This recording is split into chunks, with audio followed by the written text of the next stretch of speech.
Sorts ಬಂದಿದೆ. ಯಾಕೋ ತುಂಬಾ ನೋವುಗಳಾಗಿರುವಂತಹದ್ದು ರೆಪ್ರೆಸೆಂಟ್ ಆಗಿದೆ. ಕೆಲವೊಬ್ಬರಿಗೆ ಬ್ಯಾಕ್ ಸ್ಟ್ಯಾಬಿಂಗ್ ಆಗಿರುವಂತಹದ್ದು ರೆಪ್ರೆಸೆಂಟ್ ಆಗಿದೆ. ಯಾಕೋ ಕೆಲವೊಬ್ಬರಿಗೆ ಕೆಲವೊಂದು ವಂಚನೆಗಳಾಗಿರುವಂತಹದ್ದು ರೆಪ್ರೆಸೆಂಟ್ ಆಗ್ತಾ ಇದೆ.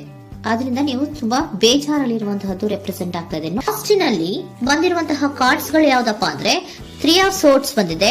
Next card knight of pentacles ಬಂದಿದೆ. 6 ಆಫ್ ಕಪ್ಸ್ ಬಂದಿದೆ. 3 ಆಫ್ ಸೋರ್ಟ್ಸ್ ನಿಮ್ಮ ಬಾಟಮ್ ಆಫ್ ದ ಡಕ್ನಲ್ಲಿ 10 ಆಫ್ ಸೋರ್ಟ್ಸ್ ಬಂದಿತ್ತು.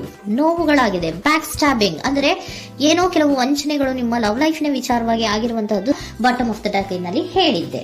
ರೀಸೆಂಟ್ ಪಾಸ್ಟ್ ನಲ್ಲಿ ನಿಮ್ಗೆ ಅಷ್ಟು ನೋವುಗಳಾಗಿರುವಂತಹದ್ದು, ಬೇಜಾರುಗಳಾಗಿರುವಂತಹದ್ದು, ನೀವು ಕೆಲವೊಂದು ರೀತಿಯ ಕೆಲವೊಬ್ರು ಅಳ್ತಾ ಇರುವಂತಹದ್ದು ಕೂಡ ಇಲ್ಲಿ ರೆಪ್ರೆಸೆಂಟ್ ಆಗ್ತಾ ಇದೆ. ತುಂಬಾ ನೋವನ್ನ ಪಟ್ಟಿರುವಂತಹದ್ದು ನಿಮ್ಮ ಲವ್ ಲೈಫ್ ನ ವಿಚಾರವಾಗಿ ರೆಪ್ರೆಸೆಂಟ್ ಆಗ್ತಾ ಇದೆ.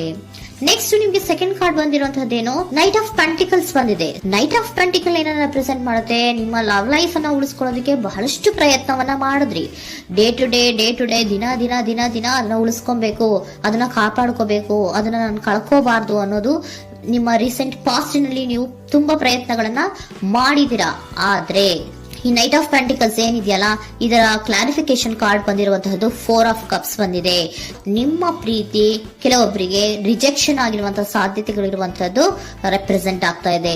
ಯಾಕೋ ಕೆಲವೊಂದು ಪ್ರೀತಿಯಲ್ಲಿ ರಿಜೆಕ್ಷನ್ಸ್ ಅನ್ನ ಕಾಣಿಸ್ತಾ ಇದೆ. ಆ ರಿಜೆಕ್ಷನ್ ನಿಮ್ಗೆ ಈ ನೋವುಗಳಿಗೆ, ಅಳುವಿಗೆ, ಸಂಕಟಗಳಿಗೆ ಕಾರಣನೇ ನಿಮ್ಮ ಪಾಸ್ಟಿನಲ್ಲಿ ರಿಜೆಕ್ಷನ್, ನಿಮ್ಮ ಲವ್ನಲ್ಲಿ ರಿಜೆಕ್ಷನ್ ಆಗಿರುವಂತಹದ್ದು ರೆಪ್ರೆಸೆಂಟ್ ಆಗ್ತಾ ಇದೆ. ಮೇ ಬಿ ಇದು ತುಂಬಾ ಹಳೆಯ ಪ್ರೀತಿ ಇರಬಹುದು. ಸುಮಾರು ವರ್ಷಗಳಿಂದ ನೀವು ಪ್ರೀತಿಯನ್ನ ಮಾಡಿರುವಂತಹದ್ದು, ಅಥವಾ ಕೆಲವೊಬ್ಬರಿಗೆ ಚೈಲ್ಡ್ಹುಡ್ ಲವ್ ಅಂದ್ರೆ ತುಂಬಾ ಚಿಕ್ಕ ವಯಸ್ಸಿನಿಂದಲೂ ನೀವು ಅವ್ರನ್ನ ನೋಡ್ತಾ ಬಂದಿದ್ದೀರಾ. ಅಂತಹ ಕೆಲವೊಂದು ಪ್ರೀತಿಗಳು ಕೂಡ ರೆಪ್ರೆಸೆಂಟ್ ಆಗ್ತಾ ಇದೆ. ಮತ್ತೆ ಕೆಲವೊಬ್ಬರಿಗೆ ಈ ರಿಜೆಕ್ಷನ್ ಏನಿದೆಯಲ್ಲ, ಆ ರಿಜೆಕ್ಷನ್ಸ್ ಅನ್ನೇ ನೀವು ಹಳೆಯದನ್ನ ನೆನಪಿಸ್ಕೊಂಡು ನೀವು ಕೆಲವೊಂದು ರೀತಿಯ ನೋವುಗಳನ್ನ ಪಟ್ಟಿರುವಂತಹದ್ದು ರೆಪ್ರೆಸೆಂಟ್ ಆಗ್ತಾ ಇದೆ. ಡೇ ಟು ಡೇ ಅಲ್ಲಿ ಉಳಿಸ್ಕೊಳ್ಳೋ ಪ್ರಯತ್ನವನ್ನ ನೀವು ಮಾಡಿದ್ರಿ, ಆದ್ರೂ ಕೂಡ ನಿಮ್ಮ ಲವ್ ಲೈಫಿನಲ್ಲಿ ಯಾಕೋ ರಿಜೆಕ್ಷನ್ ಆಗಿರುವಂತಹದ್ದು ರೆಪ್ರೆಸೆಂಟ್ ಆಗ್ತಾ ಇದೆ. ಕೆಲವೊಂದು ರೀತಿಯ ಹಳೆಯ ವಿಚಾರಗಳನ್ನ ಮತ್ತೆ ಮತ್ತೆ ಮತ್ತೆ ಮತ್ತೆ ನೆನಪಿಸ್ಕೊಂಡು ಬೇಜಾರನ್ನ ಪಡ್ತಾ ಇರುವಂತಹದ್ದು ನಿಯರ್ ಪಾಸ್ಟಿನಲ್ಲಿ ರೆಪ್ರೆಸೆಂಟ್ ಆಗ್ತಾ ಇದೆ. ಅಟ್ ಪ್ರೆಸೆಂಟ್ ನಲ್ಲಿ ನಿಮ್ಗೆ ಬಂದಿರುವಂತಹದ್ದು devil card, high priestess card and love card ಬಂದಿದೆ. ಯಾಕೆ ಹಳೆಯದನ್ನ ನೀವು ನೆನಪಿಸ್ಕೊಂಡು ಬೇಜಾರು ಮಾಡ್ಕೋತಾ ಇದ್ದೀರಾ ಅಂದ್ರೆ, ಡೆವಿಲ್ ಕಾರ್ಡ್ ಏನನ್ನ ರೆಪ್ರೆಸೆಂಟ್ ಮಾಡುತ್ತೆ, ಅಡಿಕ್ಷನ್ ಅನ್ನ ರೆಪ್ರೆಸೆಂಟ್ ಮಾಡುತ್ತೆ. ಅಂದ್ರೆ ತುಂಬಾ ಹಚ್ಕೊಂಡ್ಬಿಟ್ಟಿರೋದು, ಅವ್ರನ್ನ ಬಿಟ್ಟಿರೋಕ್ ಆಗೋದೇ ಇಲ್ಲ ನನಗೆ ಅನ್ನೋಂಥ ರೀತಿಯಲ್ಲಿ ಅಷ್ಟು ನೀವು ಅವ್ರನ್ನ ಪ್ರೀತಿಸ್ತಾ ಇರುವಂತಹದ್ದು, ಅಷ್ಟು ಅಡಿಕ್ಷನ್ ಆಗಿರುವಂತಹದ್ದು ಇಲ್ಲಿ ರೆಪ್ರೆಸೆಂಟ್ ಆಗ್ತಾ ಇದೆ. The high priestess card represent ಆಗ್ತದೆ. ಏನು ನಿಮ್ಮ ಮನಸ್ಸು ಹೇಳ್ತಾ ಇರುವಂತಹದ್ದು, ನಿಮ್ಗೆ ಏನಂತ ಹೇಳ್ತಾ ಇದೆ, ಇಲ್ಲ ನಾನು ಪ್ರೀತಿಸ್ತಾ ಇದ್ದೀನಿ, ಅವರು ಪ್ರೀತಿಸ್ತಾ ಇದ್ದಾರೆ ಅನ್ನುವಂಥದ್ದು ನಿಮ್ಮ ಮನಸ್ಸು ಪದೇ ಪದೇ ಹೇಳುವಂತದ್ದು. ಮತ್ತೆ ನಿಮ್ಮ ಮನಸ್ಸು ಅಥವಾ ಅಂತರಾತ್ಮ ಏನ್ ಹೇಳುತ್ತಲ್ಲ, ಆ ಅಂತರಾತ್ಮದ ಬಗ್ಗೆ ನೀವು ಹೆಚ್ಚು ಗಮನವನ್ನ ಕೊಡುವಂತಹದ್ದು ರೆಪ್ರೆಸೆಂಟ್ ಆಗ್ತಾ ಇದೆ. ಅದಲ್ದಿರ ನಿಮ್ಮ ಲವ್ ಲೈಫ್ ನ ವಿಚಾರವಾಗಿ ನೀವು ತಿಳ್ಕೊಳ್ಳುವಂತಹ ವಿಷಯಗಳು ಇದೆ. ಸ್ವಲ್ಪ ತಿಳ್ಕೊಳ್ಳಿ. ನಿಮ್ಮ ಅಂತರಾತ್ಮ ಏನ್ ಗೈಡೆನ್ಸ್ ಕೊಡ್ತಾ ಇದೆಯೋ ಅದರ ಬಗ್ಗೆ ಹೆಚ್ಚು ಗಮನವನ್ನ ಕೊಡಬೇಕಾಗಿರುವಂತಹದ್ದು ಅಟ್ ಪ್ರೆಸೆಂಟಿನಲ್ಲಿ ರೆಪ್ರೆಸೆಂಟ್ ಆಗ್ತಾ ಇದೆ. ಯಾಕೆ ಅಂದ್ರೆ ನೀವು ಇಲ್ಲಿ ಅಡಿಕ್ಷನ್ಸ್ ಅಲ್ಲಿ ಇದ್ದೀರಾ. ಈ ಅಡಿಕ್ಷನ್ ಅಲ್ಲಿ ಇದ್ದಾಗ ನಿಮ್ಗೆ ಬಿಟ್ಟಿರಕ್ ಆಗೋದೇ ಇಲ್ಲ ಅಂದಾಗ ಏನಾಗುತ್ತೆ, ಮತ್ತೆ ನೋವುಗಳು ಶುರುವಾಗೋ ಸಾಧ್ಯತೆಗಳಿದೆ. ಸೊ ಅದಕ್ಕೆ ನೀವೇನ್ ಮಾಡ್ಬೇಕು, ಹೈಪರ್ ಸ್ಟ್ರೆಸ್ ಏನ್ ಹೇಳ್ತಾ ಇದ್ದಾರೆ, ಅಂತರಾತ್ಮದ ಮಾತನ್ನ ಕೇಳು, ನಾನು ಏನೋ ನಿಮ್ಗೆ ಹೇಳ್ತಾ ಇದ್ದೀನಿ, ಸ್ವಲ್ಪ ಕಿವಿಗೊಟ್ಟು ಕೇಳು ಅಂತ ಹೇಳ್ತಾ ಇರುವಂತದ್ದು. ಅಟ್ ಪ್ರೆಸೆಂಟಿನಲ್ಲಿ ನೀವು ಮಾಡ್ತಾ ಇರುವಂತಹದ್ದು ಕೆಲವೊಂದು ಅಂತರಾತ್ಮದ ಮಾತುಗಳನ್ನ ಕೇಳುವಂತಹ ಪ್ರಯತ್ನವನ್ನ ನೀವು ಮಾಡ್ತಾ ಇರುವಂತಹದ್ದು ರೆಪ್ರೆಸೆಂಟ್ ಆಗ್ತಾ ಇದೆ. ನಿಮ್ಮ ಲವ್ ಲೈಫಿನ ವಿಚಾರವಾಗಿ ಮತ್ತಷ್ಟು ವಿಷಯಗಳನ್ನ ತಿಳ್ಕೊಳ್ಳುವಂತಹದ್ದು ಇದೆ, ಕೆಲವೊಂದು ರಹಸ್ಯಗಳಿದೆ ಅನ್ನುವಂಥದ್ದು ರೆಪ್ರೆಸೆಂಟ್ ಮಾಡ್ತಾ ಇದೆ. ಯಾಕೆ ಅಂದ್ರೆ high priestess card represented by secrets ಅನ್ನ ರೆಪ್ರೆಸೆಂಟ್ ಮಾಡುತ್ತೆ. ಕೆಲವೊಂದು ವಿಚಾರಗಳನ್ನ ತಿಳ್ಕೊ ಕೆಲವೊಂದು ವಿಚಾರಗಳ ಬಗ್ಗೆ, ನಿನ್ನ ಲವ್ ಲೈಫಿನ ವಿಚಾರಗಳ ಬಗ್ಗೆ ಇನ್ನೂ ಸ್ವಲ್ಪ ವಿಚಾರಗಳನ್ನ ತಿಳ್ಕೊ ಅನ್ನೋದು ನಿಮ್ಮ ಅಂತರಾತ್ಮದ ಮಾತು ಹೇಳ್ತಾ ಇರುವಂತದ್ದು ರೆಪ್ರೆಸೆಂಟ್ ಆಗ್ತಾ ಇದೆ. ಲವರ್ ಕಾರ್ಡ್ ಬಂದಿದೆ, ಥರ್ಡ್ ಕಾರ್ಡ್.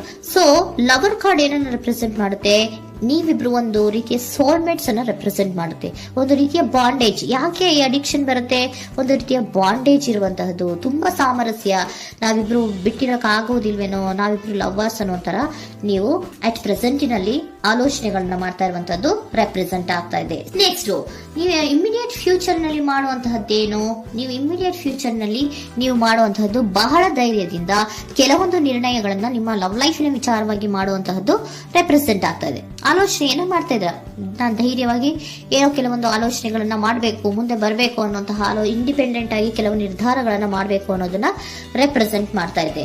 ನೆಕ್ಸ್ಟ್ ಕಾರ್ಡ್ ಬಂದಿರುವಂತಹದ್ದೇನು, two of cups, equal given and take. ಇದರಲ್ಲಿ ರೀತಿಯಲ್ಲಿ ಶೇರಿಂಗ್ ಅನ್ನೋದು ಇದೆ. ನಿಮ್ಮ ಪ್ರೀತಿಯಲ್ಲಿ ಒಂದು ಬಾಂಡೇಜ್ ಇದೆ, ಸಾಮರಸ್ಯ ಇದೆ, ಪ್ರೀತಿ ಇದೆ. ನೀವೇನ್ ಮಾಡ್ತಾ ಇದ್ದೀರಾ, ಇಮಿಡಿಯೇಟ್ ಫ್ಯೂಚರ್ ಅಲ್ಲಿ ಒಂದು ಆಕ್ಷನ್ ಅನ್ನ ತಗೋಬೇಕು, ಧೈರ್ಯವಾಗಿ ಮುನ್ನುಗ್ಗುವಂತ ಪ್ರಯತ್ನವನ್ನ ಮಾಡ್ತೀರಾ. ನೆಕ್ಸ್ಟ್ ಕಾರ್ಡ್ ಬಂದಿರುವಂತಹದ್ದು ಯಾವುದು, ಹ್ಯಾಂಗರ್ ಮ್ಯಾನ್ ಬಂದಿದೆ. ಏನೋ ಮಾಡ್ಬೇಕು ಅಂತ ಹೋಗ್ತೀರಾ, ಈಕ್ವಲ್ ಶೇರಿಂಗ್ ಅನ್ನ ಮಾಡ್ಕೋಬೇಕು, ನಮ್ಮ ಪ್ರೀತಿಯಲ್ಲಿ ಈಕ್ವಲ್ ಶೇರಿಂಗ್ ಅನ್ನ ಮಾಡ್ಕೋಬೇಕು ಅಂತ ಹೋಗ್ತೀರಾ. ಆದ್ರೂ ಕೂಡ ನೀವು ಅಲ್ಲಿ ಏನ್ ಮಾಡ್ತೀರಾ, ಪಾಸ್ ಮಾಡ್ತೀರಾ, ನಿಂತು ಬಿಡ್ತೀರಾ. ಅಯ್ಯೋ ಏನಾಗುತ್ತೋ ಏನೋ, ಇರು ಅಂತ ಉಲ್ಟಾ ಆಲೋಚನೆಯನ್ನ ಮಾಡ್ತೀರಾ. ಅದಕ್ಕೆ ನಿಮ್ಗೆ ಇಲ್ಲಿ ಕಾರ್ಡ್ ಬಂದಿರುವಂತದ್ದು ಏನಂದ್ರೆ, surrender your fear of intimacy. Open up ಆಗೋದಕ್ಕೆ, ನೀವು ಆತ್ಮೀಯವಾಗಿ ಆಗೋದಕ್ಕೆ ನಿಮಗೆ ಭಯ ಇರುವಂತಹದ್ದೇ ಇಲ್ಲಿ ಪಾಸ್ಗೆ ಕಾರಣ. ಕೆಲವೊಂದು ರೀತಿಯ ವಿಚಾರಗಳಲ್ಲಿ ನೀವು ಭಯ ಪಡ್ತಾ ಇರುವಂತದ್ದೇ ನಿಮ್ಮ ಲವ್ ಲೈಫಿನಲ್ಲಿ ನಾನ್ ಆಕ್ಷನ್ ಅನ್ನ ರೆಪ್ರೆಸೆಂಟ್ ಮಾಡೋದು. ನಿಮ್ಗೆ ಏಂಜಲ್ ಗೈಡೆನ್ಸ್ ಏನ್ ಕೊಡ್ತಾರೆ ಅನ್ನೋದನ್ನ ನೋಡೋಣ. ಇಫ್ ಯು ಬಿಲೀವ್, ನಿಮ್ಗೆ ನಂಬಿಕೆ ಇದೆಯಾ, ನಿಮ್ಮ ಪ್ರೀತಿ ಮೇಲೆ ನಿಮ್ಗೆ ನಂಬಿಕೆ ಇದೆಯಾ, ಟೇಕ್ ಎ ಆಕ್ಷನ್ ಅನ್ನ ತಗೊಳ್ಳಿ. ಯಾಕೆ ಮುಂದೆ ಹೋಗ್ತೀರಾ, ಹಿಂದೆ ಬರ್ತೀರಾ, ಏನೋ ಮಾಡ್ಬೇಕಂತ ಬಹಳಷ್ಟು ರೆಡಿಯಾಗಿ ಈ ತರ ಮಾತಾಡ್ಬೇಕು ಆ ತರ ಮಾತಾಡ್ಬೇಕು ಅಂತ ಹೋಗ್ತೀರಾ. ಆದ್ರೆ ಭಯ ಪಟ್ಕೊಂಡು ಮತ್ತೆ ವಾಪಸ್ ಹಿಂದಕ್ಕೆ ಬಂದ್ಬಿಡ್ತೀರಾ. ಏನು ಮಾಡಲ್ಲ, ನೀವು ಸುಮ್ನೆ ಪ್ರಾಕ್ಟೀಸ್ ಮಾಡ್ತೀರಾ ಅಷ್ಟೇ. ಆದ್ರೆ ನಿಮ್ಗೆ ಹೇಳ್ತಾ ಇರುವಂತದ್ದೇನು ಕಾರ್ಡು, ಇಫ್ ಯು ಬಿಲೀವ್, ನಿಮ್ಗೆ ನಿಮ್ಮ ಪ್ರೀತಿಯ ಮೇಲೆ ನಂಬಿಕೆ ಇದೆಯಾ, ಏನ್ ಮಾಡಿ, ಟೇಕ್ ಎ ಆಕ್ಷನ್ ಅನ್ನ ತಗೊಳ್ಳಿ. ಓಕೆನಾ. ಸೊ ಕಾಂಪ್ರಮೈಸ್ ಆಗುವಂತ ಸಾಧ್ಯತೆಗಳಿದೆ ಅನ್ನುವಂಥದ್ದು ರೆಪ್ರೆಸೆಂಟ್ ಆಗ್ತಾ ಇದೆ.